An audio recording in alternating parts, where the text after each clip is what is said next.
When you open Affinity Photo, you'll land on the home screen.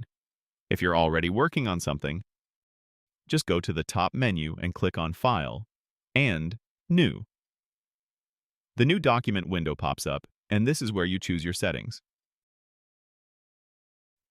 Select from Photo, Print, Web, Devices, or set up your own custom size.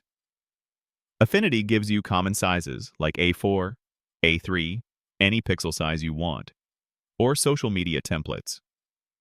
I'll take a print-ready A3. In the Layout section, you can enter custom width and height. Keep it at 72 or 96 dpi for digital use, or 300 dpi for print. Color format depends on your goal.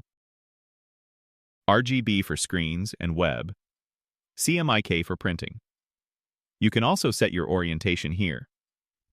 Then click Create, or just double-click on the size that matches your goal, and you're in. The new file opens, ready for you to edit. And that's it. Super quick and easy. If you found this helpful, hit like and subscribe for more Affinity Photo tips.